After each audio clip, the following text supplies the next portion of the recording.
Muy buenas tardes, muy buenas noches, muy buenos días, amada audiencia. Les saludo con la dulce paz del Señor en este día tan maravilloso, en este día tan bendecido por el Señor. Cada día cuando despertamos ya es realmente una bendición ver un nuevo día. Muy a pesar de los problemas, de las dificultades, de la situación económica de cada país, como por ejemplo acá en Argentina, que realmente está muy difícil y una situación muy crítica.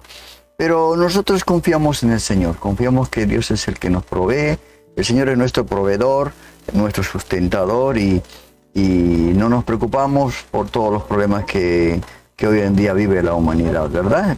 Por supuesto que estamos orando por cada situación, por cada país, por cada momento que están pasando nuestros hermanos al otro lado del mundo, quizás en diferentes países. Y por eso cuando nosotros hacemos este programa no nos olvidamos de ellos, no nos olvidamos de ellos. Y hoy estamos transmitiendo en vivo y en directo desde Buenos Aires, Argentina, para todo el mundo.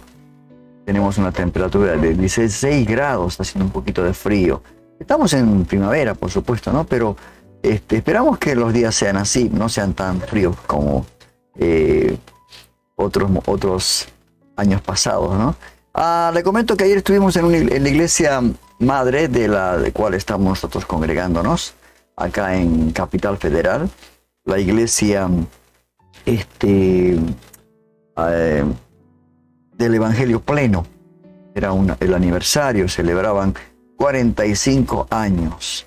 En el próximo programa estaremos pasando, en el sector de noticias, estaremos pasando algunos momentos que tuvo de celebración la iglesia. Nosotros estuvimos ahí, juntamente con otras 4 iglesias más que son los anexos. Así que hubo un gran número de hermanos que estuvieron realmente todos unánimes, ¿no? Bendiciendo el nombre del Señor. Qué bueno que es esto, ¿no? Que cuando nos reunimos para alabar a Dios, agradecerle a Dios, escuchar su palabra, ser ministrados. Y esto es bueno, hermanos queridos. Vamos a empezar el programa del día de la fecha.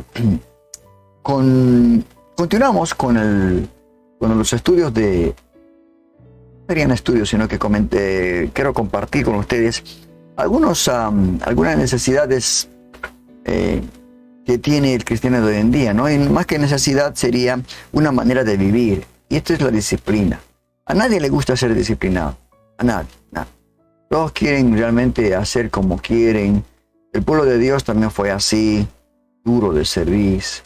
No le gustaba la disciplina. Entonces el ser humano siempre, desde que nace, tiene esa tendencia siempre a hacer lo malo, ¿no? Y hacer como le parece bien. Y por eso está el mundo así, ¿verdad?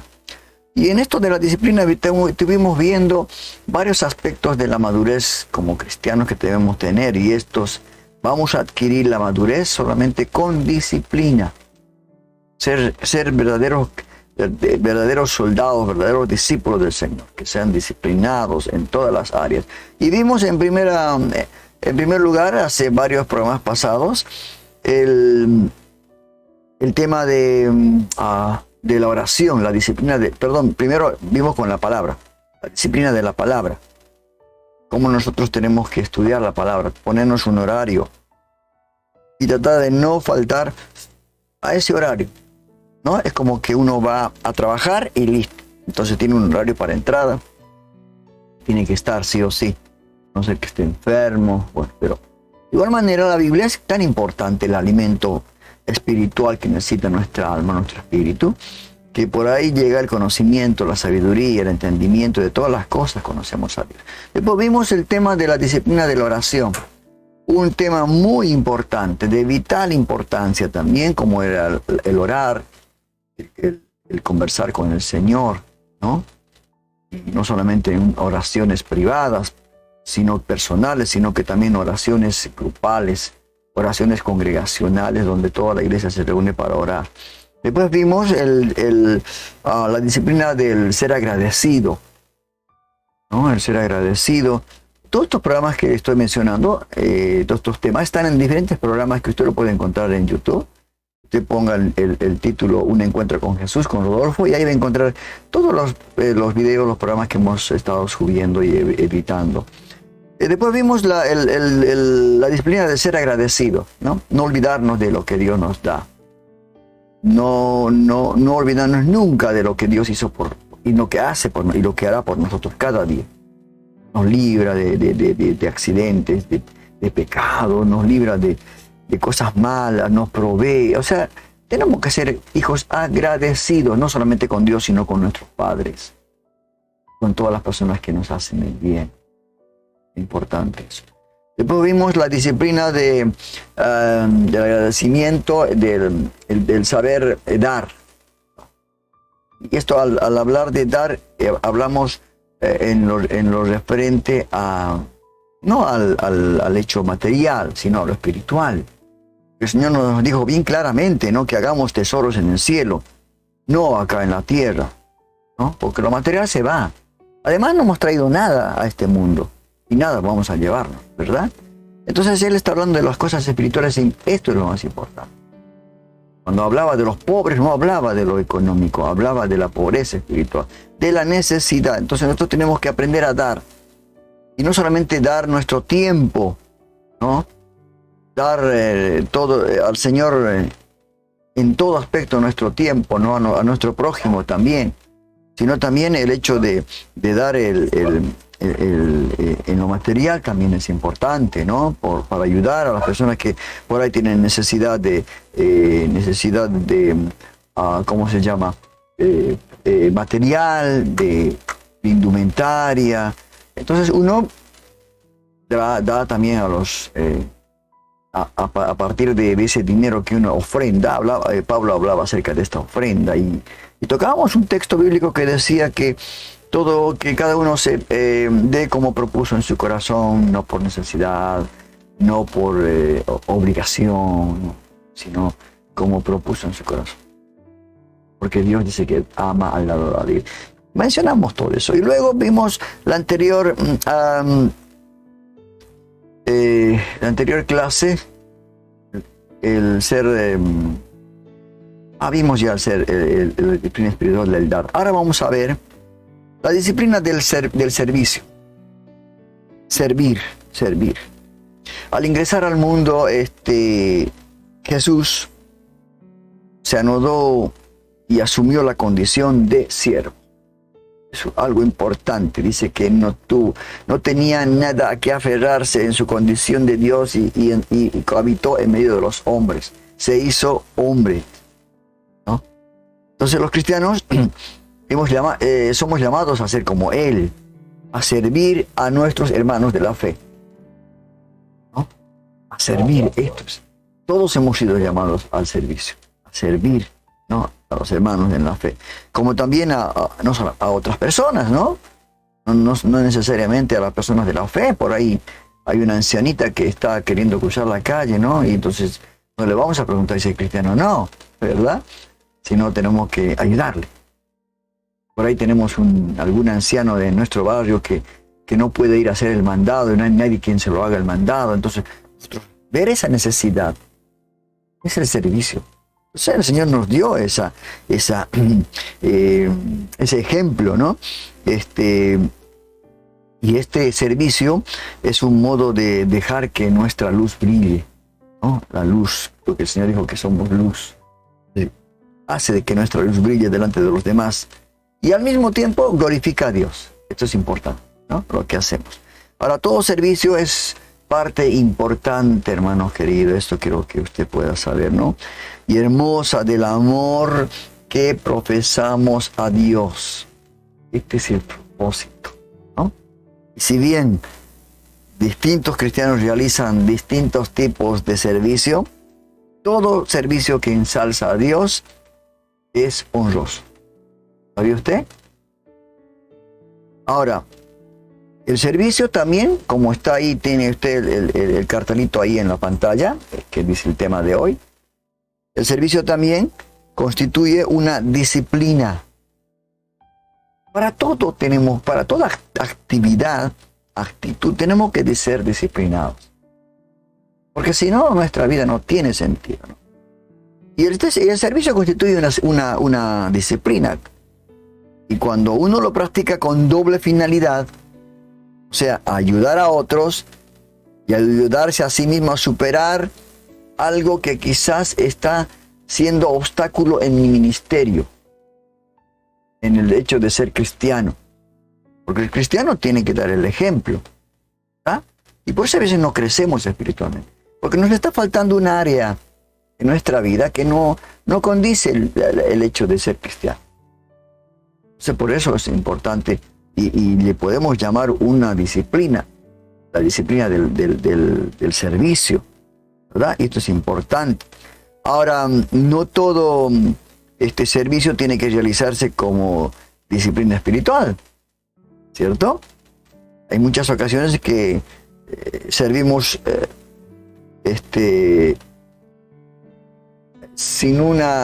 con el único objetivo de nuestro amor por el Señor y por los demás. Este es nuestro sentir, ¿verdad? Ahora, no obstante, para los que aspiran en crecer espiritualmente, madurar, fortalecerse, ejercitarse, el servicio, hermanos, por mucho que exija sacrificio, muchas veces hay que hacer un sacrificio de tiempo, quizás a veces sacrificamos la familia, muchas veces, ¿no es cierto? Que puede ser hermoso, un hermoso medio para lograr lo que nos hemos propuesto, ¿no? Por eso, yo creo que el servicio es importante en el cristiano. El Señor vino a servir. Ya vamos a estar viendo acá algunos textos bíblicos, porque Él dijo, yo no vine a ser servido, yo vine a servir. Entonces, ahí tenemos un ejemplo y un mandato, ¿no? Así como le dice que seamos santos porque yo soy santo, es un mandato, ¿verdad? Ahora, ¿cuál es la motivación? ¿Y cuál es la motivación? ¿Por qué nosotros tenemos que servir? ¿Cuál es la motivación? Una de las motivaciones sería la gratitud a Dios. La gratitud en respuesta al trato de amor, de misericordia que Dios nos dispensa cada día de nuestra vida. Desde que abrimos nuestros ojos, ahí está. El Señor está dándonos lo mejor. Entonces, como gratitud, yo tengo que servir por amor al Señor. Y el apóstol Pablo en Colosenses 3, 23 al 24 dice, y todo lo que hagáis, hacedlo de corazón, como para el Señor, no para los hombres, sabiendo que del Señor recibiréis la recompensa de la herencia, porque a Cristo el Señor servís. ¿Se da cuenta? O sea, si yo tengo gratitud a Dios por lo que Él hizo por mí, entonces todo lo que hago lo hago de corazón, ¿no? Como para el Señor, que es el que me perdonó, me salvó, me sacó de lo profundo del pecado, me sanó. El Señor hizo todo, me dio la salvación, ¿cierto? Y cuando sirvo tengo que hacerlo de corazón como para el Señor, sabiendo que voy a recibir del Señor la recompensa. Quizás usted va a tener un agradecimiento de parte de la persona a la cual le hacemos un servicio. Pero lo más importante es, ¿no?, lo que el Señor va a recompensar a cada uno de nosotros, ¿verdad? Otra motivación por la cual servimos como creyentes, como cristianos, es la alegría. Porque cuando servimos con alegría y no a regañadientes, esto le agrada al Señor. Porque también estamos mostrando de otra manera el amor que Él tiene para con nosotros. O sea, la gratitud, como ya mencionamos, ¿cierto? Bien dice el Salmo 100, verso 2, dice, sirvan al Señor con alegría. Otro mandato. Y no solamente el servicio de ir a predicar, de estar ahí como, ¿cómo le puedo decir? De alguien importante en la iglesia en cuanto a servicio, sino el portero, un ejemplo. La hermana que limpia la iglesia. ¿Te das cuenta? Creo que lo hacen con alegría. Puede ser que le recompensen con una ofrenda, con un salario, pero yo creo que lo hace con alegría. Y tenemos que hacerlo con alegría. Eso es importante, porque si lo hacemos a regañadientes, mejor no lo hagamos. Porque no va a traer bendición para nuestra vida. No va a traer bendición. ¿Verdad? ¿Qué otra motivación podríamos decir acerca del servicio? La motivación del perdón. Al igual que Isaías, cuando leemos Isaías, sus pecados fueron perdonados, ¿no? Ese capítulo 6 de Isaías. Y acto seguido se ofreció a servir. Mira, hermano, lo que pasó. Isaías se le perdonó sus pecados, ¿no? Y acto seguido se ofreció a servir. Y nosotros también, ¿no? Nosotros también servimos para corresponder al pecado que se nos ha ofrecido. Que Dios ha perdonado nuestros pecados. Entonces, el perdón también, el hecho de ser perdonados, es una motivación para servir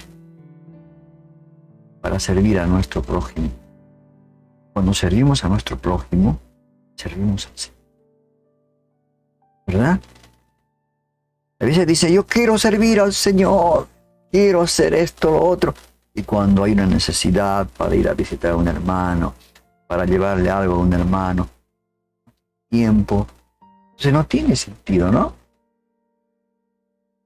Tenemos que servir a nuestro prójimo, hermano. Porque dice el Señor que cuando haces esto a uno de mis pequeñitos, me lo haces a mí. Señor, ¿cuándo te vimos desnudo? ¿Cuándo te vimos hambriento? Cuando hiciste por uno de tus pequeños, hiciste. Qué hermosa, ¿no? Qué hermosa realidad. Y volvamos a lo que estaba diciendo de Isaías, ¿no? Su pecado fue perdonado, acto seguido se ofreció a servir. Y dice en el capítulo 6, ¿no? Versos 7 y 8, dice, Él tocó mi boca. Dice Isaías, ¿no? Él tocó mi boca y me dijo, esto ha tocado tus labios, ese carbón encendido, ¿no? Y es quitada tu iniquidad y perdonado tu pecado.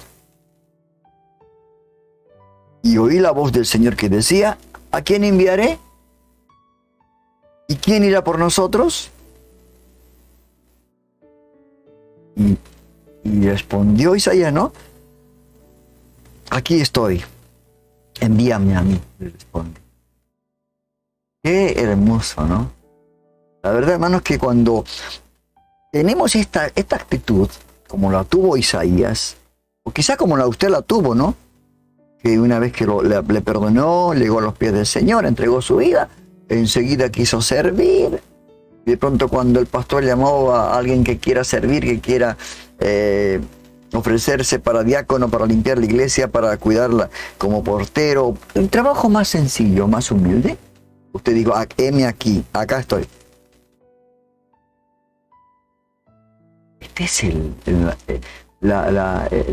la motivación de servicio, el amor a Dios, la gratitud, la alegría, con alegría de corazón hacerlo, ¿no? Esta es una disciplina que tenemos que esforzarnos. Tenemos que esforzarnos a poder estar atentos al servicio. No decir, no tengo tiempo ahora. Justo este domingo tenía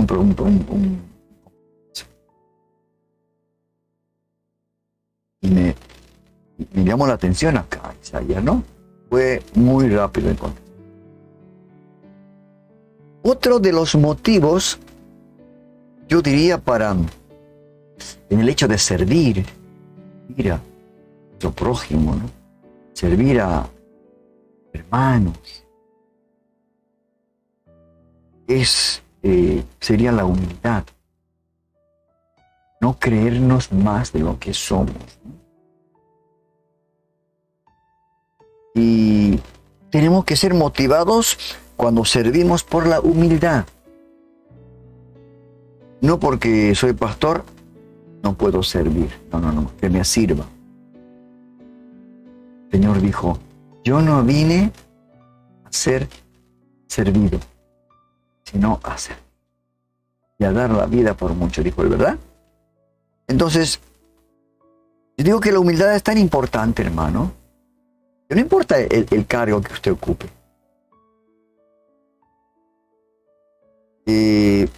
Puede ser un jefe de su trabajo, ¿no? Que por ahí realmente es un cristiano.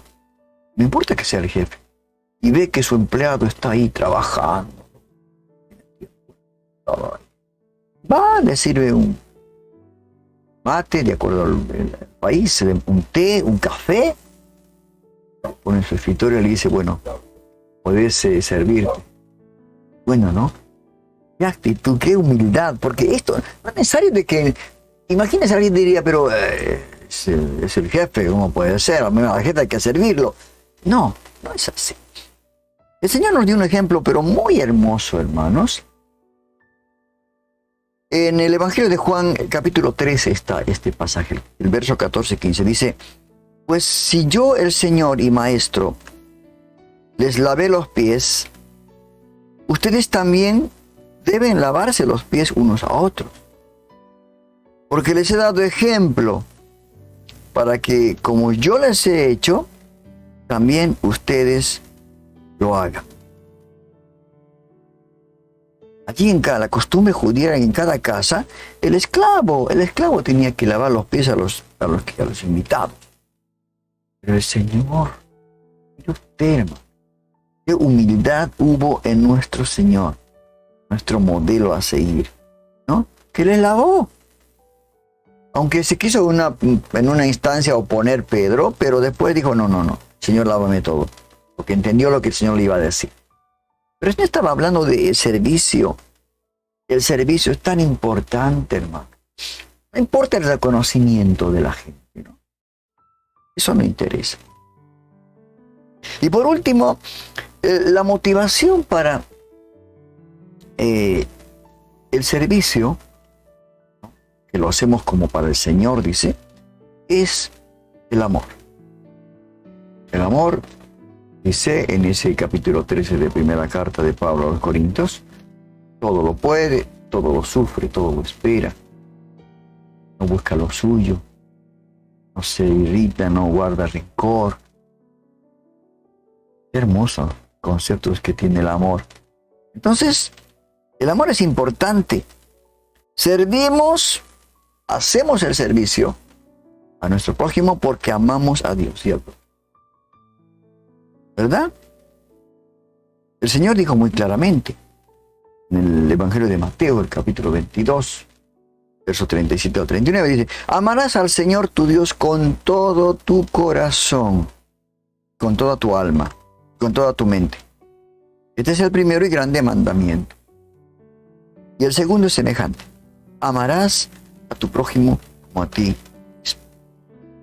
Entonces, si yo amo a Dios y amo a mi prójimo, entonces no me va a hacer ninguna molestia, ninguna carga el servir a mis hermanos. Servir a mi prójimo. ¿Ah? Pero esto hay que practicarlo. Hay que buscar la oportunidad para servir. Y las oportunidades están ahí.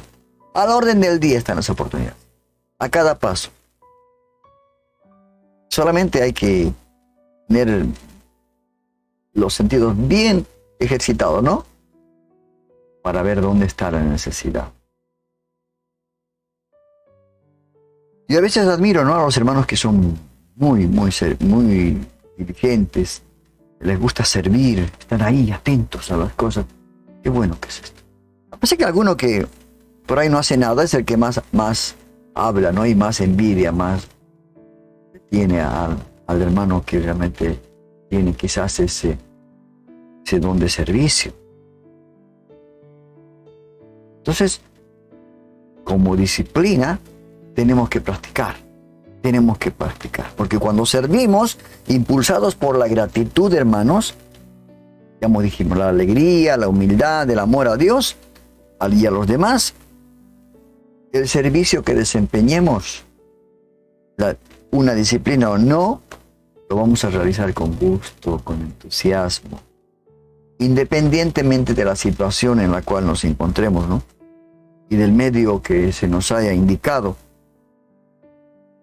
ya sea emocionante, extraordinario o prosaico, ¿no? Hay personas que por ahí, si es muy difícil el trabajo, dice, hermano, ¿nos puede ayudar? ¿Y qué hay que hacer? Hay que estar siempre predispuesto, ¿no? Tremendo. Ahora, cuando leímos este pasaje de Mateo 22, cuando Jesús lavó los pies de los discípulos, hermanos, él asumió la labor de un esclavo, como le decía. La labor de un esclavo. Porque en aquella época nadie, salvo el esclavo más servil, ¿no?, lavaba los pies de quienes entraban en su casa. Y esa noche, en el aposento alto, Jesús, que había sanado a multitud de enfermos, expulsado demonios, había calmado la tempestad, caminó sobre las aguas. Ese día el Señor se arrodilló y lavó los pies, no limpios, los pies mugrientos, perdónenme la expresión, pero mugrientos de los discípulos a quienes amaba y servía. Mire usted el ejemplo que el Señor nos dio. Ahora, claro, algunos lo tomaron esto como algo, ¿cómo le puedo decir? Algo de una manera legalista, ¿no?, para hacerse ver. Algunas iglesias practican esto, ¿no?, el lavado del pie, hacen entrar a personas que, y bueno, hasta yo vi en el Vaticano, ¿no?, que las personas que iba a lavar el Papa, el sacerdote, ya venían, de antemano venían con pies limpios, les habían lavado todo, o sea que era solamente una actitud que no tenía nada que ver con lo que el Señor enseñó, ni con lo que hay en el corazón nuestro. No lo hizo de una manera espontánea, amaba a sus discípulos, no importa si sus pies estaban sucios, llenos de tierra, de polvo. Él lo hizo. El Rey de Reyes, el Señor de Señores. Por eso Pedro dijo en el momento dijo, Señor, ¿tú me vas a lavar a mí? No. ¿Se da cuenta? Entonces, y también en el capítulo 13 del Evangelio de Juan dice, cuando acabó de lavarme los pies, tomó su manto y sentándose a la mesa otra vez les dijo, ¿saben lo que les he hecho?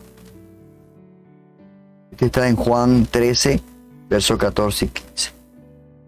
Y les dijo, ¿saben lo que les he hecho? Ustedes me llaman maestro y señor. Y tiene razón, porque lo soy. Ahora, pues si yo, el señor y maestro, les lavé los pies, ustedes también deben lavarse los pies los unos a otros. Unos a otros. Porque les he dado ejemplo, para que como yo les he hecho, también ustedes lo hagan. En verdad les digo que un siervo no es mayor que su señor, ni un enviado es mayor que el que lo envió. Si saben esto, serán felices si lo practican. Y la práctica es disciplina, hermano. No hay vuelta que dar. Practicar. El atleta cuando tiene que correr y quiere ganar, tiene que practicar todos los días, esforzarse. Entonces, y esto le va a hacer feliz cuando gane el primer premio, ¿no? La copa, la corona, qué sé yo. Esto es importante. Jesús manifestó, hermano, muy claramente que sea cual sea nuestro prestigio espiritual, que ocupemos un cargo alto en la iglesia, puede decirse. ¿Cierto? Esto no hace que otras personas sean inferiores a vos. Por el contrario, todo servicio debe hacerse haciendo a un lado las posiciones que tengamos, no solamente espirituales, también materiales. ¿Verdad? Este es el servicio al prójimo. Este es el servicio. Cuando Santiago y Juan solicitaron puestos de autoridad, ¿no? Madre dijo, que se siente uno a tu derecha y otro a tu izquierda, Señor, cuando estés en tu reino, que mis hijos. Jesús les respondió, como ustedes saben, los que se consideran jefes de las naciones oprimen a los súbditos y los altos oficiales abusan de su autoridad. Pero entre ustedes no debe ser así. Al contrario, el que quiera hacerse grande entre ustedes deberá ser su servidor. Y el que quiera ser el primero deberá ser esclavo. Vamos a hacer un alto para meditar en esto, ¿no? Vamos a escuchar un tema musical. Para meditar en esto que estamos hablando. Esta importancia esto para nuestra madurez espiritual. Basta ya el tiempo de vivir como quedamos, como cristianos mediocres. No tenemos crecimiento, no podemos avanzar. Es porque está faltando estas disciplinas en nuestra vida espiritual. Y no solamente nosotros las ovejas, sino esto empieza desde los pastores, desde la cabeza. Porque tal iglesia, tal pastor, tal iglesia. No hay vuelta a quedar. Escuchamos un tema musical y continuamos con el programa Un Encuentro con Jesús. Porque todo aquel que pide, recibe, y el que busca, halla, y al que llama, se le abrirá. Radio Vida Nueva, online. La palabra de Dios y la música que te hace bien.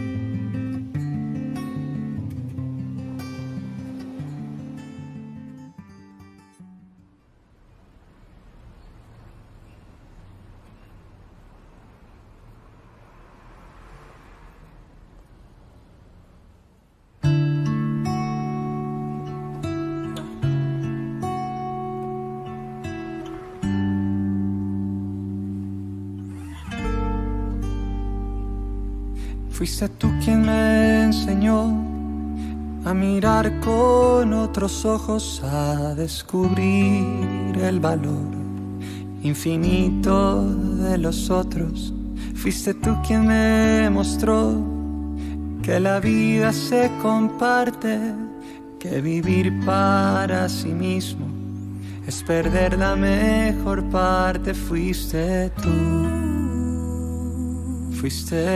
tú, al venir a vivir aquí en medio de nosotros, al tocar con amor a los que estábamos rotos, al sentir y reír con esos niños traviesos, al morir tú por mí, cual ladrón en un madero.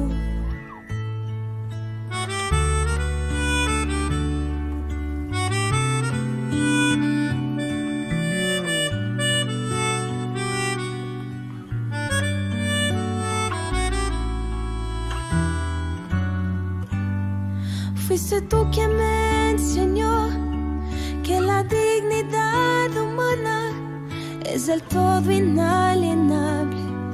No se pierde, no se gana, y que no hay piedad que valga, que la religión no cuenta si en el rostro de los otros tu propio rostro no encuentras. Al venir a vivir aquí en medio de nosotros, al tocar con amor a los que estábamos rotos al sentir y reír con esos niños traviesos al morir.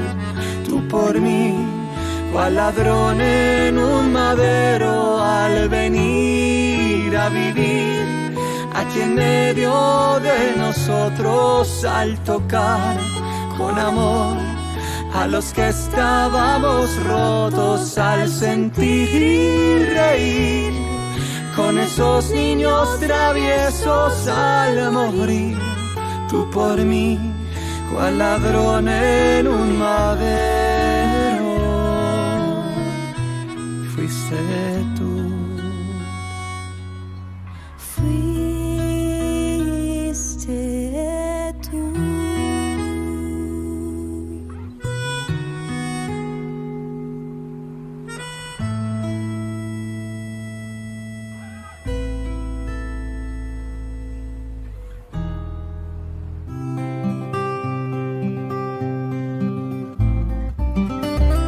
Desde lo alto, una palabra directa a tu corazón, a cargo del pastor José Luis Sinali.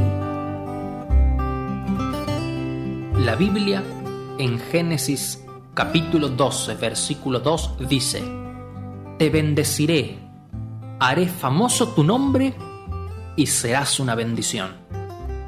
Esta es una de las promesas más maravillosas de toda la Biblia.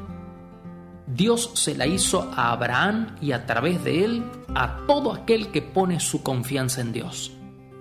Abraham no recibió el favor de Dios por ser un hombre bueno o por haber amontonado méritos cumpliendo los mandamientos de la ley, sino como una gracia generosa en respuesta a su fe. Dios promete bendición, porque amar a sus hijos es su naturaleza y promete ayudarnos porque así Él lo quiere. La promesa que Dios hace de bendecirnos no tiene condición, es una promesa generosa. Dios es como un padre humano, promete amar a sus hijos independientemente de lo que hagan. Dios nunca dejará de amarnos, y si usted desea recibir su ayuda, necesita confiar ciega y absolutamente en Él. Como en la famosa pintura de Miguel Ángel: la gracia es la mano que da y la fe la mano que recibe. No dude un solo instante, abra su mano y reciba por fe el gran favor de Dios para usted y toda su familia.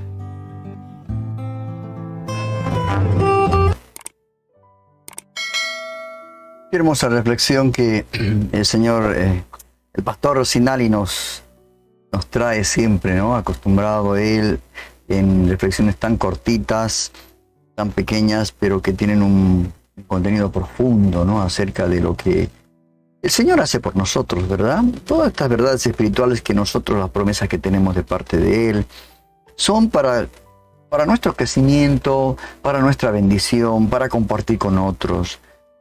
Esto es importante. ¿Qué conclusión podemos dar a este tema que estamos hoy compartiendo, que es la disciplina espiritual del servicio?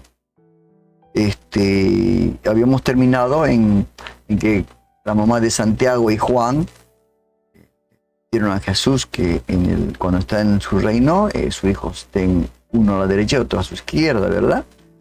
Y el Señor me gustó lo que dijo en este pasaje. Dice: como ustedes saben, vuelvo a leer, ¿no? Los que se consideran jefes de las naciones oprimen a los súbditos. Es verdad, ¿no? Yo me acuerdo cuando estaba en el ejército, teníamos un sargento, un capitán, pero el sargento era realmente un opresor, ¿no? Se sacaba toda la bronca en nosotros, como que, bueno, él tenía autoridad sobre nosotros, ¿no? Y el Señor hace mención de esto, que en el mundo, ¿no?, hay esto. Ustedes saben cómo los jefes de las naciones oprimen a los súbditos y los altos oficiales abusan de su autoridad. Pero entre ustedes, les dice, esto no debe ser así. Mire, esto es lo que los enojó a los fariseos, a los escribas, a todas las autoridades religiosas de aquella época en que Jesús estuvo.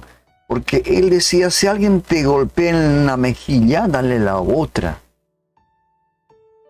Y acá dice, entre ustedes esto no debe ser así.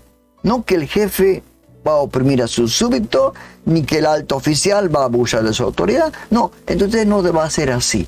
En el reino esto así no funciona.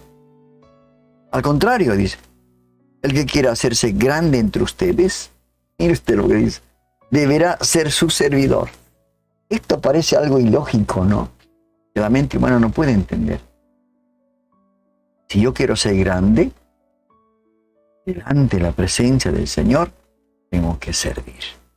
No importa que cualquier puesto que tenga en la iglesia. Dice, deberá ser su servidor. Y el que quiera ser el primero, deberá ser esclavo de todos.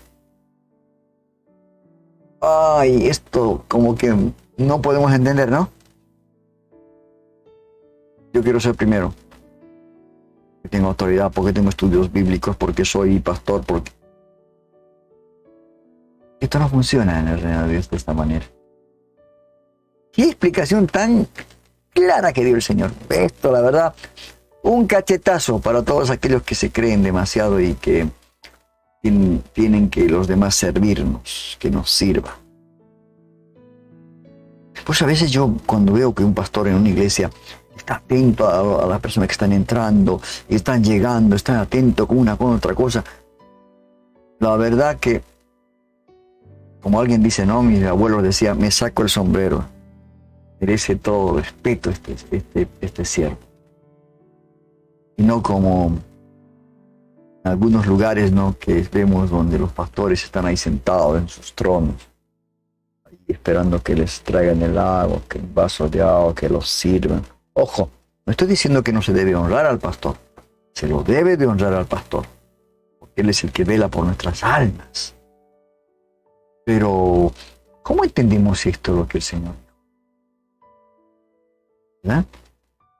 En conclusión, acerca de este tema, que la verdad que es un tema muy hermoso, como todos los temas que hemos estado tratando de la disciplina espiritual, la premisa, ¿cuál es la premisa para servir? Servir no solamente con gratitud por el que nos ha perdonado el Señor, con alegría, por todas estas cosas, sino todo tenemos que hacerlo por amor. El Señor todo hizo por amor. Dice la palabra de Dios en ese versículo tan famoso, porque de tal manera Dios amó al mundo, de tal manera, dice, Dios amó al mundo, y entregó a su único Hijo, para que sea crucificado, muera en la cruz del Calvario, para que el que cree en Él se pierda, dice, mas tenga vida eterna. Entonces, la persona que sirve por amor a Dios, hermanos, y al prójimo, primeramente no va a buscar una gratificación externa. No tiene que esperar la gratificación externa, porque el ser humano, su naturaleza, no es ser agradecido, aún en la iglesia. Entonces, no esperemos gratificación externa. No necesitamos que otras personas se enteren de lo que estamos haciendo. En mi iglesia, por ejemplo, la hermana que hace la limpieza, yo no sabía quién hacía la limpieza. Una iglesia grande. Y cuando un día me entero, no por ella, sino porque yo me enteré por otra persona. Entonces, el que sirve no necesita que otros se enteren, ¿no? Si yo hago un servicio, Dios me recompensará. ¿Verdad? Esto es importante. Otra de las cosas que el que sirve no tiene que esperar el aplauso de otros, la gratitud de los demás. Gracias, hermano, hay que aplaudirlo, hermano. No espere eso. Si no, no tiene sentido. Si no, no lo haga.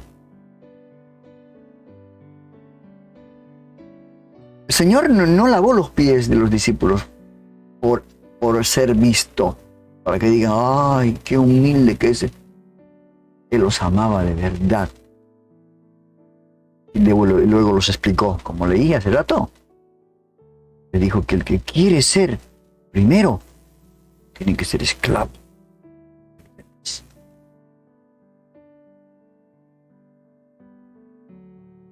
El que hace el servicio, el Señor, tiene que contentarse en servir anónimamente y humildemente, hermano. Mejor será ser, como alguien dice, ¿no? en el mundo de bajo perfil. Que tu mano derecha no sepa lo que hace tu mano izquierda. Anónimo. Que no se entere nadie.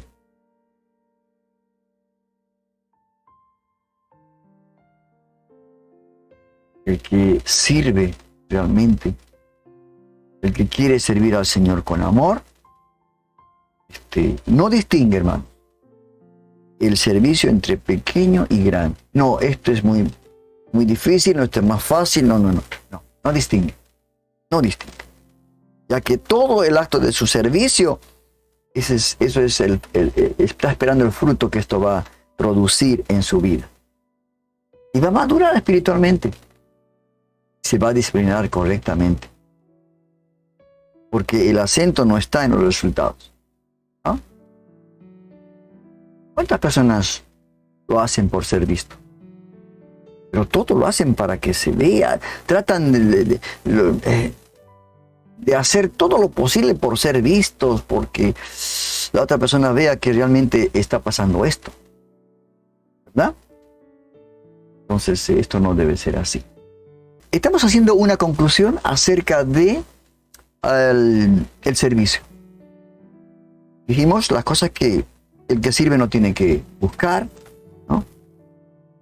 El que sirve no discrimina. Mire si el Señor discriminaba, ¿no? De decir, no, pero estos tienen los pies sucios, ¿cómo voy a hacer esto? No. Nació de Él, del amor de Él. ¿Sí? Para dar el ejemplo que así se debe hacer. Entonces, el que sirve no discrimina. No solamente el que sirve tiene que servir a los que tienen quizás un alto cargo, o al hermano que es solamente el portero. Esto es importante. Y otra cosa muy importante, hermano, que el que está sirviendo no se deja llevar por cambios de humor o por caprichos, sino que controla sus sentimientos y satisface las necesidades que hay en ese momento. Porque a veces cuando uno está enojado no quiere hacer nada, ¿no? Se pone ahí rebelde y dice, no, ¿por qué voy a hacer acá que otros hagan? Esto es importante, que nosotros podamos entender que el servicio es algo realmente que lo hacemos por amor, porque nosotros fuimos perdonados. La gratitud que tenemos hacia Dios hace de que nosotros podamos, si amamos a Dios, tenemos que amar a nuestros hermanos y a nuestro prójimo. ¿Y cómo lo hace? ¿Cómo demostramos? En el servicio, velando las necesidades ajenas, sin pretensiones. Yo me acuerdo cuando fui a dar mis pequeños talleres para formación de líderes a una iglesia acá en Gran Buenos Aires. El hermano me decía, hermano, ¿usted cuánto va a cobrar? Me decía. Le digo, hermano, ¿cómo este servicio voy a cobrar? No, porque a veces los que vienen siempre les pregunto y me dicen tanto vale, me dicen para la nafta, para esto, para lo otro. Oh, Dios, ¿sabe cómo me puse mal, hermano? Le dije, hermano, lo único que debe entender la iglesia es que el obrero es digno de su salario, ¿no? En el sentido de ¿qué? De que si uno quiere darle una ofrenda de amor al hermano, si está en su corazón, adelante. Porque la iglesia siempre es dadivosa, la iglesia. Es generosa, ¿verdad? Porque sabe que el hermano viene de lejos.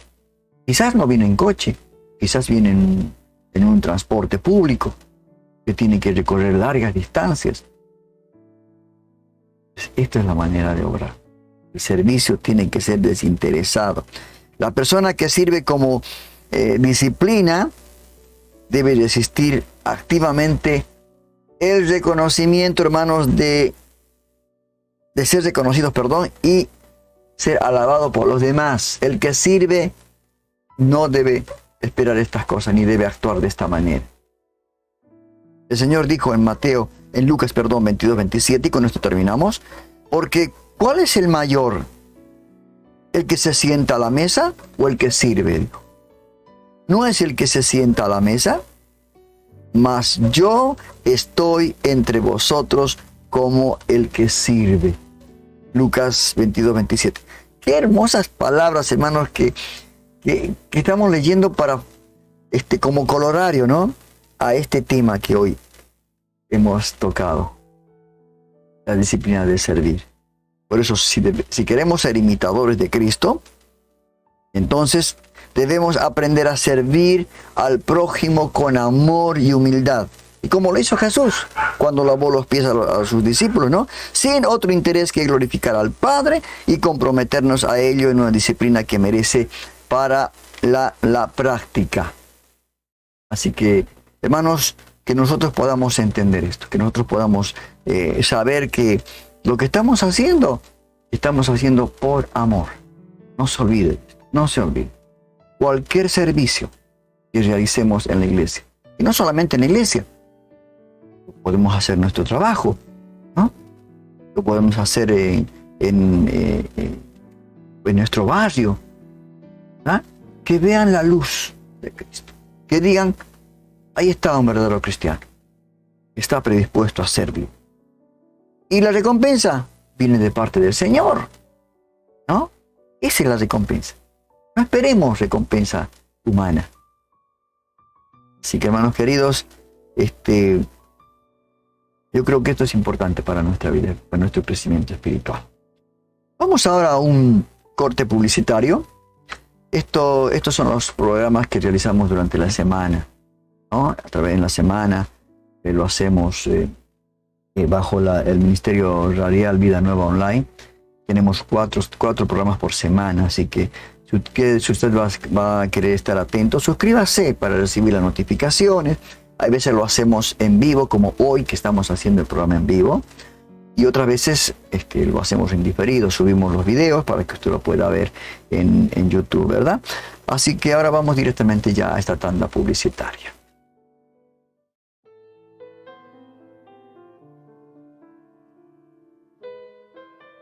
Bienvenidos al programa Estudios Bíblicos Vida Nueva Online.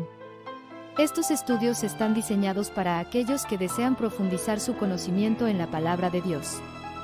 Nuestro objetivo es llevarles un estudio bíblico sólido basado en la Biblia para ayudarles a comprender mejor la verdad de Dios y cómo aplicarla en su vida diaria. Únanse a nosotros en estos estudios bíblicos y experimenten la verdad de Dios de una manera nueva y edificante. Dirige Rodolfo Vargas. Tu palabra es verdad presenta desde lo alto una palabra directa a tu corazón. Más allá de todo, te entregas. Un momento para reflexionar sobre temas de actualidad. Fue más allá.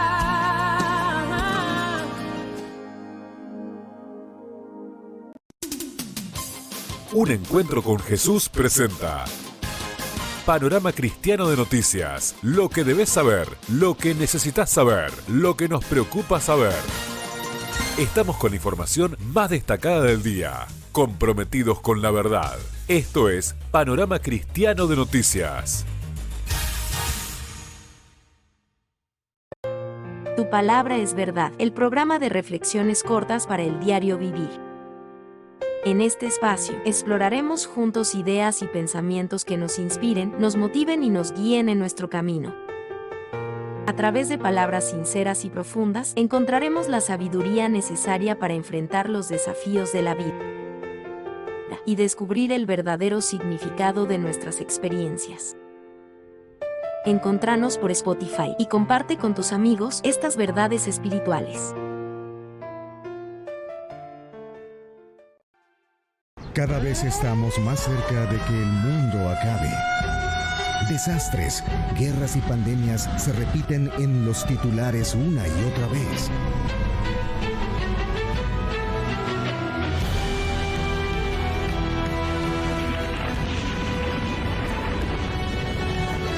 Lo cierto es que ya todo estaba escrito y así va a suceder.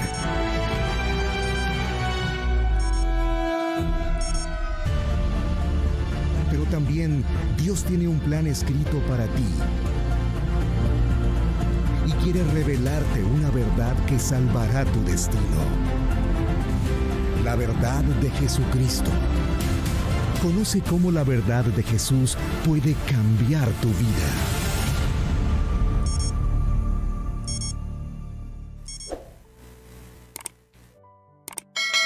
Seguimos con el programa Un Encuentro con Jesús después de haber escuchado los adelantos de nuestros programas que lo hacemos durante la semana.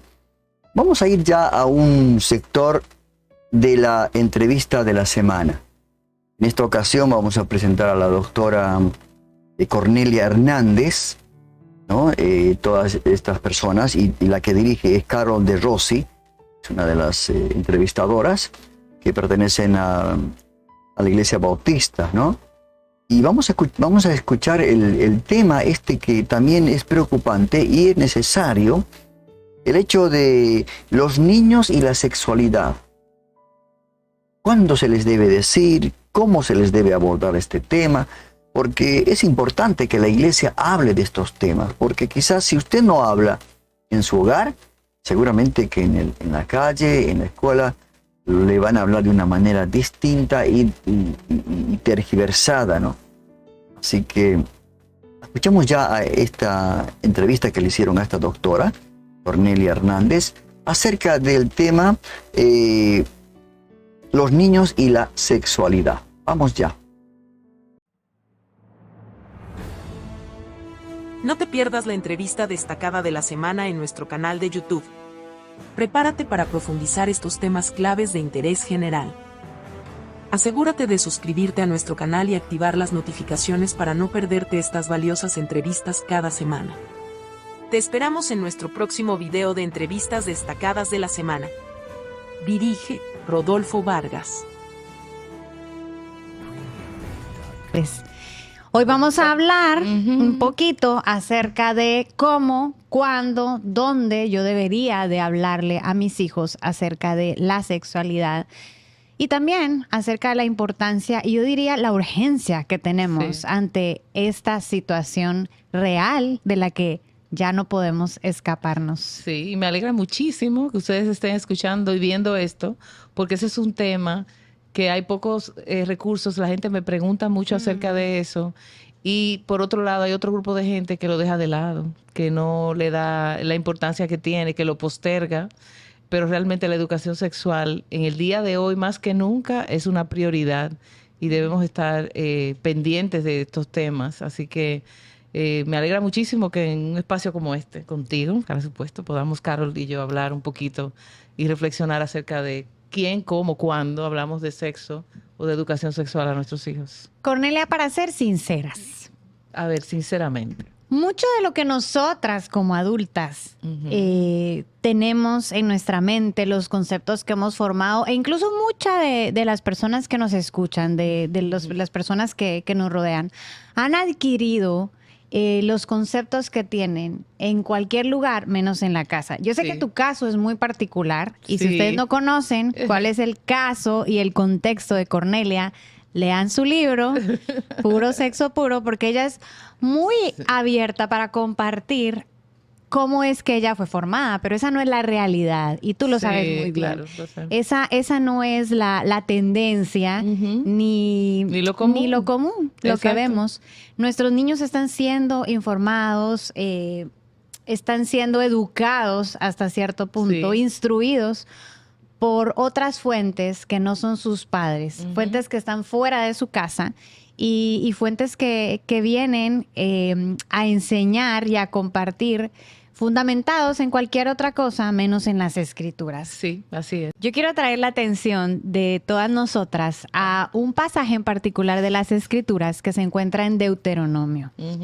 Y estoy segura que nos lo sabemos de memoria. Sí, claro. Pero vamos a partir de ahí porque es importante que recordemos, si necesitamos recordar, por qué es que nosotras debemos de estar pensando en estos temas ahorita. Deuteronomio 6, versículos 6 y 7 dice: estas palabras que yo te mando hoy estarán sobre tu corazón. Las enseñarás diligentemente a tus hijos y hablarás de ellas cuando te sientes en tu casa, cuando andes por el camino, cuando te acuestes y cuando te levantes. Claro está, este pasaje no estamos diciendo que se refiere específicamente a una instrucción sexual, pero sí habla del amor a Dios por sobre todas las cosas y la obediencia a sus mandamientos. Cómo Deuteronomio nos informa y nos exhorta a nosotros como padres respecto a ese rol de instruir a los hijos, incluyendo la educación sexual, en medio de un mundo corrompido que ha distorsionado la verdad por completo. Eso es sumamente importante porque para yo agradar a Dios, parte de lo que yo tengo como ser humano para obedecer a Dios es mi sexualidad. Recordando que la sexualidad no son solo relaciones sexuales. Sexualidad es lo que es una persona, como una persona piensa, responde, percibe la vida y se comporta a partir del sexo que tiene. Así que sexualidad es todo. Sexualidad es parte de mi expresión como ser humano. Y por eso en Génesis 1 y Génesis 2, cuando Dios creó al hombre, dijo, a imagen de Dios lo creó, varón y hembra lo creó. Inmediatamente no te dijo si eran con el pelo negro, si eran altos, si eran gorditos, si eran de qué país, no. Varón y hembra. O sea, lo que hace que un ser humano exprese su forma es desde su sexualidad. Así que para yo agradar a Dios, yo lo hago desde mi persona y tengo que saber cómo manejar mi sexualidad, qué importancia tiene todos estos cambios en mi vida, todos estos impulsos y todo lo que es mi estilo de vida sexual para yo agradar a Dios, tanto como soltero como como casado. Así que por eso la educación sexual es parte de la educación que los padres deben transmitir a sus hijos desde pequeños. Queda claro entonces que no es algo que delegamos a terceros. No. No es algo de lo que se tiene que encargar el colegio. Ni el pastor, ni la iglesia. Ni la iglesia, ni el vecino, ni la tía, ni mejor esta amiga porque ella lo va a explicar mejor. O la psicóloga. Déjame llevar a la psicóloga del niño para que ella le explique esas cosas al niño o al joven. O al joven. Es algo que nos compete a todos los padres y hace parte de nuestras responsabilidades.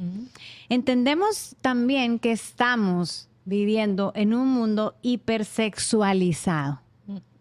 Súper. Nos bombardea esto por todas partes. No importa a dónde quieras ir, no te puedes esconder. Porque el mundo... La cultura actualmente nos ahorilla a que sí o sí tengas que ver como ellos lo ven, a que tengas que percibirlo como el mundo lo percibe. Y todo esto está compuesto de contenido sexual inapropiado para nuestros hijos y ya es sin importar la edad que ellos tengan. No importa la edad que tengas, resulta inapropiado y resulta fuera de lugar y resulta en imágenes que dañan el diseño con el que Dios lo creó desde un inicio. ¿Cómo puedo yo como madre empezar a preparar a mis hijos para el mundo en el que vivimos, especialmente pensando en toda esta fuerza que ha tomado la ideología de género? Sí, la verdad es que no podemos meter a nuestros hijos en una burbuja. Eso está ahí afuera y los va a impactar. pero lo que podemos hacer es prepararlo por dentro. Yo le digo a los padres, usted tiene que formar la mente de su hijo para que él tenga recursos para responder a lo que viene de afuera. Yo no puedo esperar que sea otro que lo haga, yo tengo que ser intencional, mostrarle la verdad, hablar del tema temprano. Es como que tenemos que irnos adelante. A veces los padres quieren venir a hablar cuando ya los hijos tienen información para enseñarle a usted casi.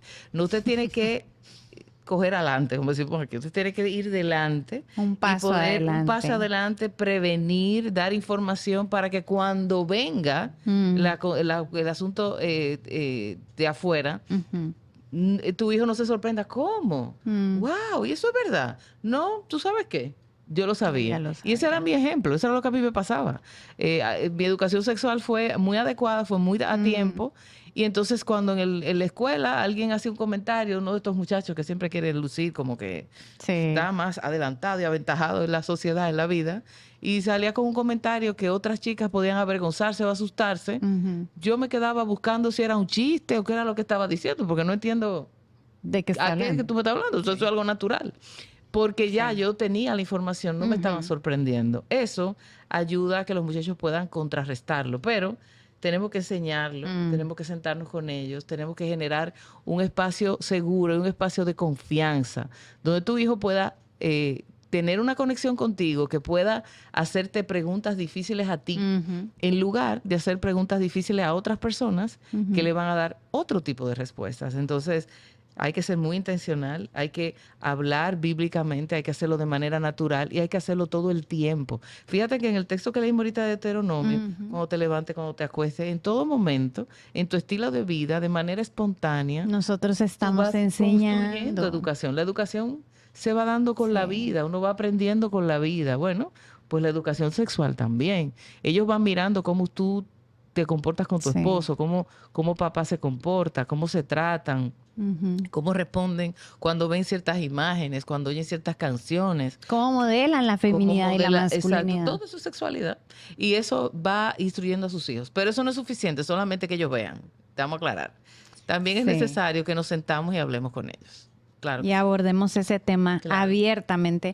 Una verdad clara y que me gusta apreciar la sabiduría del Señor en este pasaje de Deuteronomio es que las palabras que Dios mandó debían estar primero sobre el corazón de los padres, para luego entonces compartir a sus hijos. Por lo tanto, nosotros podemos entender también que los padres necesitan tener una comprensión adecuada y bíblica acerca de la sexualidad para poder enseñar a sus hijos. Y muchos no lo tienen, Carol. Y muchos no lo tienen. Y quizá eso es también algo que hace que los papás mejor no toquen el tema porque ni yo mismo estoy seguro de qué decir o de qué compartir o nunca lo aprendí o nunca me quedó claro, no lo logro entender. O no me gusta el tema. Entonces necesitamos como papás tener esta comprensión bíblica y centrada acerca de la sexualidad. ¿Cuáles dirías tú que son esos principios que todo padre debe saber, abrazar y transmitir a sus hijos acerca de la sexualidad como Dios la diseñó? Así es.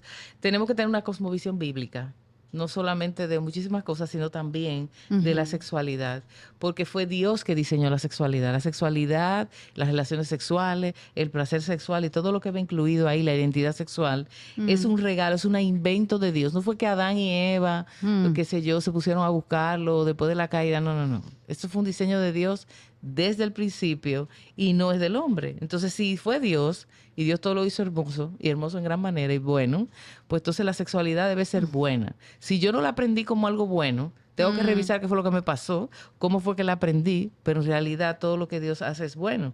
Entonces, Dios, es la fuente de la información acerca de la sexualidad, porque Él fue que lo diseñó, Él fue que lo hizo, Él fue que lo creó. Entonces yo tengo que ir a la palabra de Dios, yo tengo que ir a los principios bíblicos y ver la sexualidad como algo hermoso y no como algo vergonzoso, sucio, pecaminoso, que hay que evitar, que no se puede hablar de eso, como quizás le criaron a usted o a su esposo, yo no sé, a mí no, pero a mucha gente. Entonces eso hace que yo no hable del tema. Yo tengo que limpiar ese pensamiento y cambiar eso. Entonces, primero, Dios hizo la sexualidad. Segundo, Dios es bueno. Él planificó que fuéramos hembra o varones. que tenemos, y esa es la manera en que nosotros Nos conducimos y nos reproducimos, Sí. y eso es bueno, y la vida es más provechosa si somos hembra y varones, y tenemos matrimonio, y tenemos relaciones sexuales, y podemos vivir una vida, porque eso trae gloria a Dios, el matrimonio, y Amén. también trae gozo a nosotros, ¿verdad? Y las relaciones sexuales, es importante tener eso claro y no dudar en decirlo, y a viva voz. Las relaciones sexuales fueron creadas por Dios para el matrimonio exclusivamente. Usted tiene que tener eso claro y abrazar esa verdad, porque el mundo se la va a mover a su hijo. Y usted tiene que tener eso claro y tener bíblicamente sustento para eso. Son una experiencia hermosísima. Mi mamá me decía, eso es buenísimo, pero si tú lo haces antes, lo va a dañar. Así de claro hablaba mi mamá. Si lo haces antes, lo va a dañar. Entonces yo crecí toda la adolescencia atesorando el placer sexual, de tal manera que a mí no había quien me hablara de hacer algo inadecuado. Antes de tiempo. Pero no porque le tuviera miedo, sino porque no quería dañarlo. Entonces yo tenía eso guardadito ahí.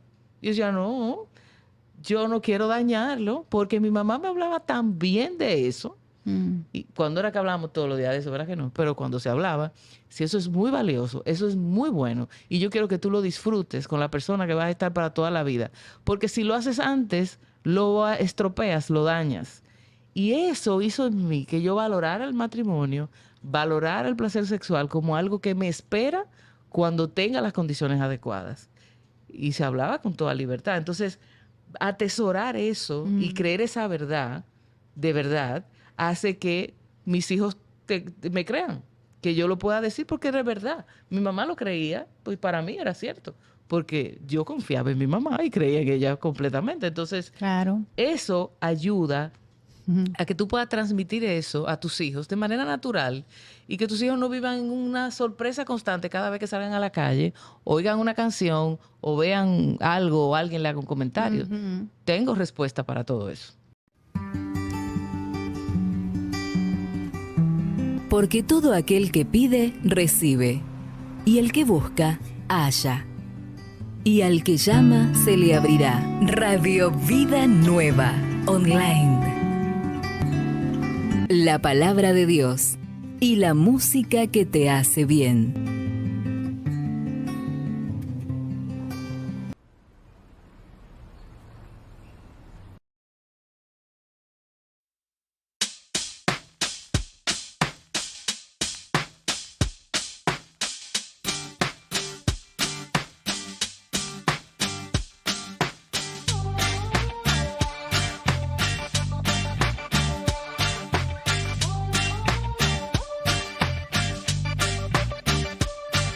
Subo a mi barca y doy un giro a mi corazón. Subo a mi barca y voy hacia nuevos rumbos. Subo a mi barca y sé que tu viento sopla aquí. Sube a mi barca que contigo voy mejor. He decidido ir por más, he decidido no dejarte y te he pedido una vez más que de mi barca no te bajes. He decidido ir por más, he decidido no dejarte y no es fingido mi cantar. Por eso sigo y subo a mi barca y voy. Subo a mi barca y voy. Subo a mi barca y doy un giro a mi corazón. Subo a mi barca y voy hacia nuevos rumbos. Subo a mi barca y sé que tu viento sopla aquí. Sube a mi barca que contigo voy mejor.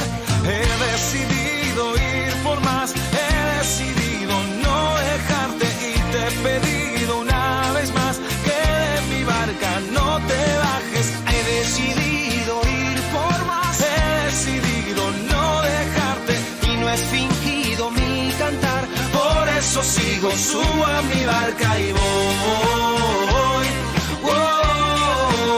Yo te digo, subo a mi barca y voy. Ven conmigo, subo a mi barca y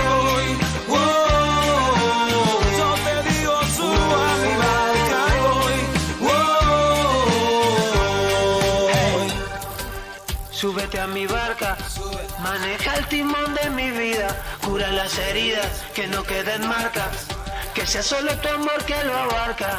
Cuando viene el temor y me asalta y la tempestad sacude mi barca. Hey, vamos ven, sube ya, siento que la nave zarpa.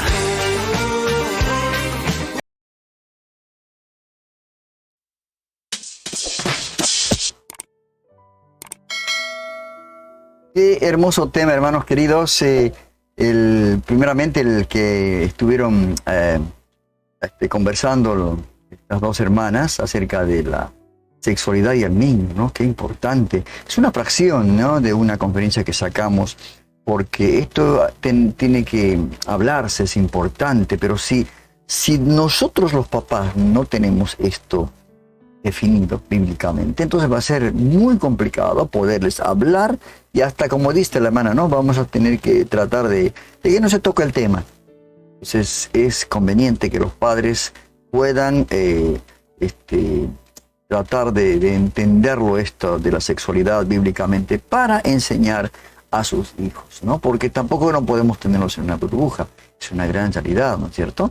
Así que la verdad que me gustó este tema, y estaremos próximamente presentando otros temas acerca de estas entrevistas semanales, porque es necesario que hablemos de estos temas, que quizás para otros son tabú, otros quizás dicen no es conveniente todavía, porque son muy niños, pero la Biblia realmente tiene, y es para toda edad, de la manera como los padres tienen que enseñar a sus hijos.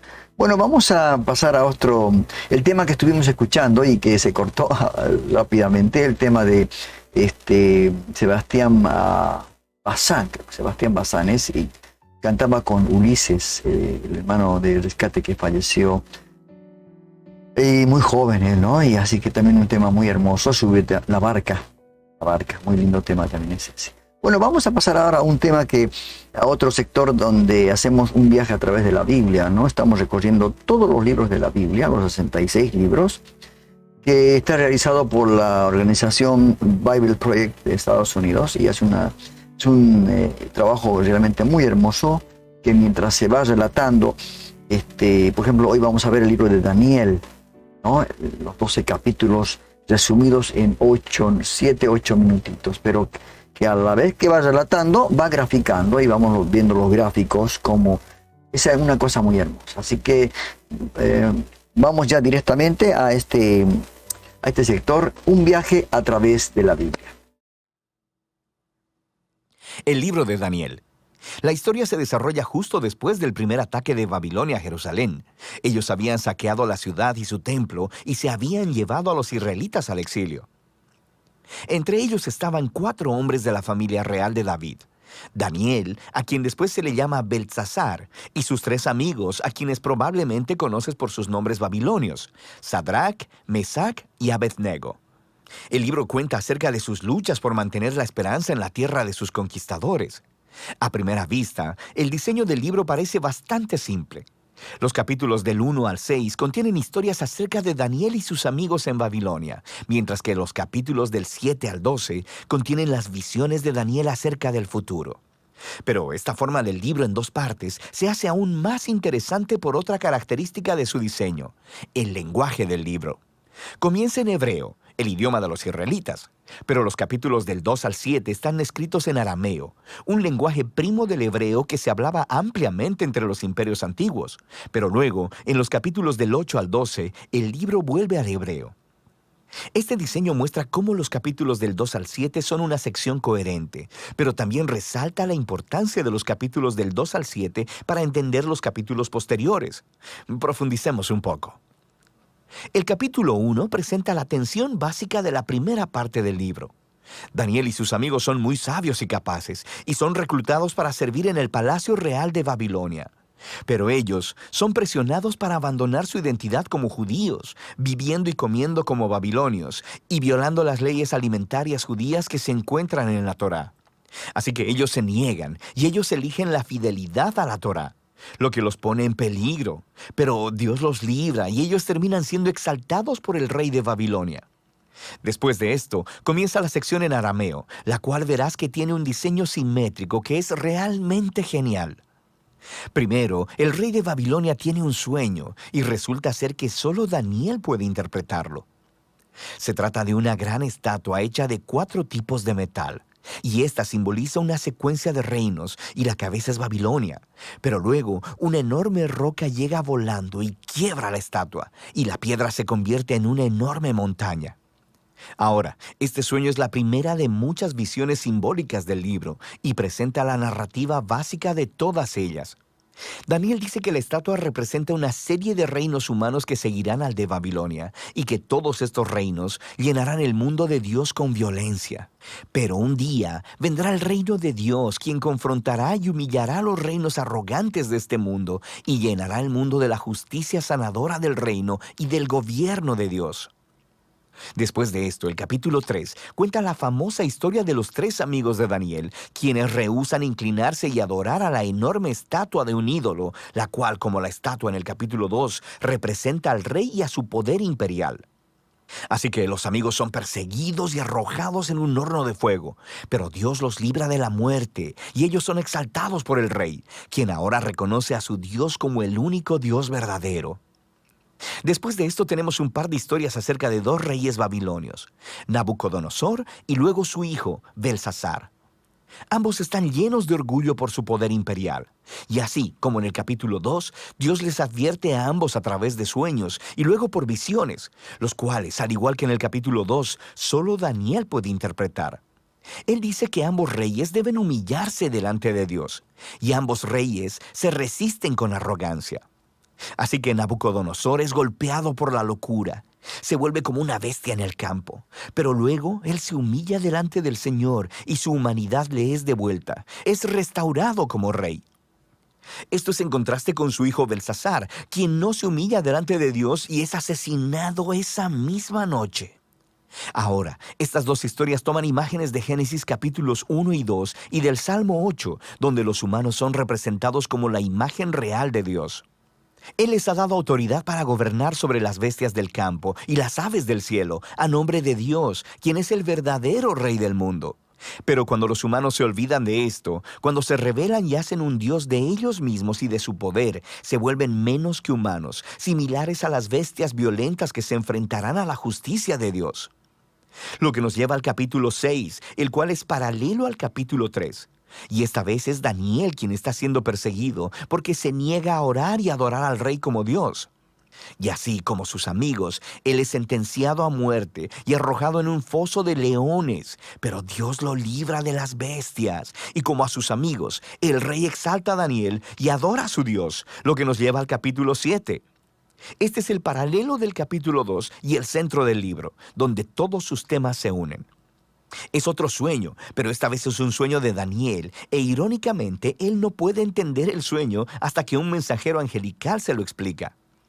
Él ve una serie de 4 bestias, una como león, una como un oso y luego una como un leopardo alado. Cada una de ellas simboliza un reino arrogante. Y al final de todas está una super bestia identificada como un imperio realmente malvado que tiene muchos cuernos, un símbolo común para los reyes en el Antiguo Testamento. Y hay un cuerno específico que es una imagen de un rey arrogante que se exalta a sí mismo por encima de Dios y persigue al pueblo de Dios. Ahora, el pueblo de Dios es simbolizado por una figura llamada el Hijo del Hombre, quien es una imagen tanto del pueblo del pacto de Dios como del rey procedente del linaje de David. Pero luego, de repente, Dios, quien es llamado el Anciano de Días, viene y se sienta sobre su trono. Él destruye a la superbestia y exalta al Hijo del Hombre sobre las nubes desde donde Él viene a sentarse a la diestra de Dios y a compartir con Dios el gobierno sobre las naciones. Ahora, podemos mirar hacia atrás y ver cómo todas estas historias de la primera mitad encajan como un todo. Las 3 historias de fidelidad a pesar de la persecución se supone que den esperanza al pueblo sufriente de Dios entre las naciones. Ellos sufren porque los reinos humanos se han rebelado contra Dios y se han convertido en bestias. Así que estas visiones exhortan a la paciencia, que el pueblo de Dios debe esperar a que Él traiga su reino y gobierno sobre nuestro mundo y vindique a su pueblo sufriente. Pero también hacen que surja la pregunta de cuándo Dios hará esto. Y eso es lo que estas 3 visiones finales se disponen a explorar. En el capítulo 8, Daniel tiene otra visión acerca de las 2 bestias finales del capítulo 7. Pero esta vez son simbolizadas por un carnero, quien se nos dice que es una imagen de los reinos de Media y Persia, y luego un macho cabrío que es una imagen de la antigua Grecia. Y del macho cabrío salen un montón de cuernos, uno de los cuales simboliza al rey malvado del capítulo 7. Se nos dice más acerca de él, que atacará a Jerusalén y se exaltará a sí mismo por encima de Dios y profanará el templo con sus ídolos. Sin embargo, al final, él será destruido por Dios, quien exaltará a su pueblo y a su reino. Ahora, a nivel del capítulo 9, Daniel está muy confundido, especialmente respecto de cuándo sucedería todo esto. Así que consulta el rollo del profeta Jeremías, donde Dios dice que el exilio de Israel solo duraría 70 años. Así que para Daniel, los 70 años están por terminar, por lo que le pide a Dios que cumpla su promesa pronto. Pero un ángel viene y le informa que el pecado y la rebelión de Israel han continuado. Así que su tiempo en el exilio y la opresión continuarán, y su duración será 7 veces más larga de lo que Jeremías previó. Daniel está profundamente turbado por esto y tiene una última visión. Se nos muestra la misma secuencia de reinos: Persia, luego Grecia y Alejandro el Grande, seguido de reyes menores. Todo esto conduciendo al último rey, el rey del norte, quien invadirá Jerusalén, pondrá ídolos en el templo y se exaltará por encima de Dios. Pero luego, de repente, este rey cae en la ruina. Ha habido mucho debate acerca de a qué se refieren todas estas visiones. Muchos ven una clara conexión con los ataques del rey sirio Antíoco en el 160 a.C. Él mató a muchos judíos fieles en Jerusalén y colocó ídolos en el templo. Otros piensan que estas visiones apuntan hacia el rol del Imperio Romano en la ejecución de Jesús y en la destrucción de Jerusalén y del templo en el año 70 después de Cristo. Y otros más creen que será cumplida en eventos futuros que sucederán cuando Jesús regrese. Ahora, el problema es que los símbolos y los números no encajan perfectamente con ninguna de esas posturas, pero abren la posibilidad de que, en un sentido, todas estas interpretaciones tengan razón. El libro de Daniel ha sido diseñado para ofrecer esperanza a todas las generaciones futuras del pueblo de Dios. Lo hizo en los días de Antíoco y lo ha hecho después también. Esta es la razón por la que Jesús podía usar imágenes de Daniel para describir y confrontar a los líderes opresores a quienes se enfrentó en Jerusalén. Esta es la razón por la que Juan, el visionario que escribió Apocalipsis, pudo adaptar las visiones de Daniel y aplicarlas a la Roma de su tiempo y también a todos los imperios opresivos del futuro. Entonces el punto de Daniel es que todas las generaciones de lectores pueden encontrar aquí un patrón y una promesa.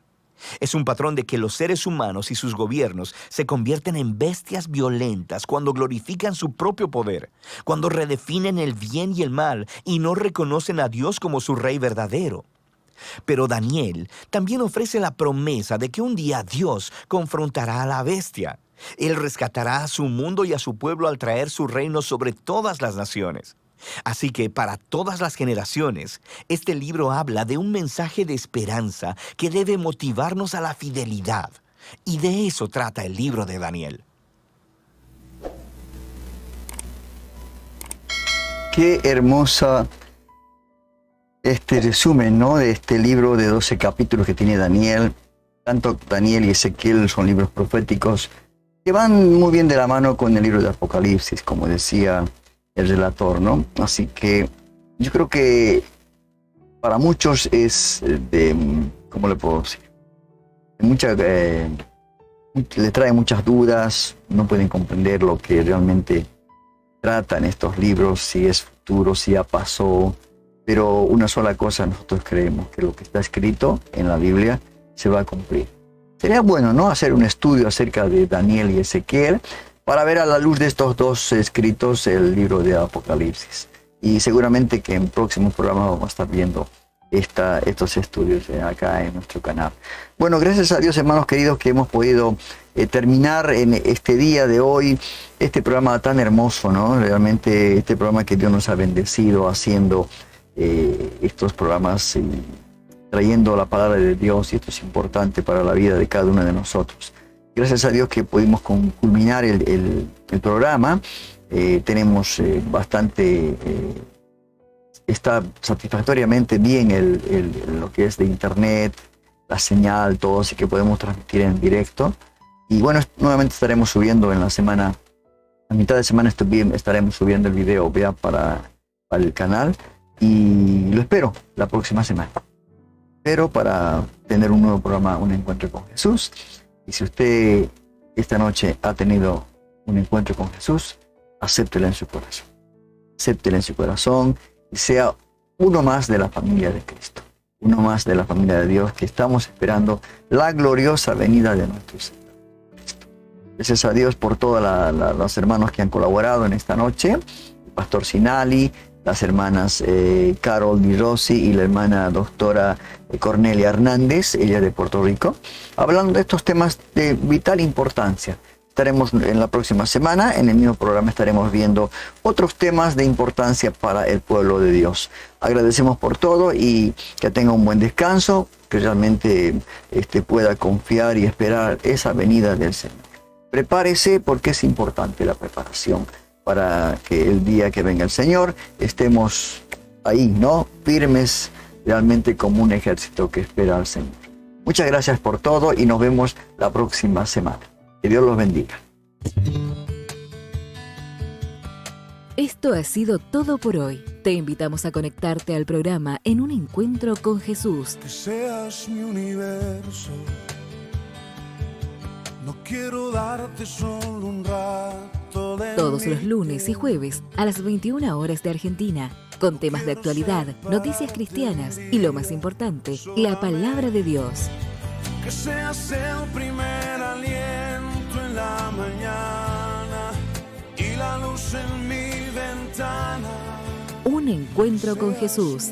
Dirige Rodolfo Vargas. No te lo pierdas. Te esperamos.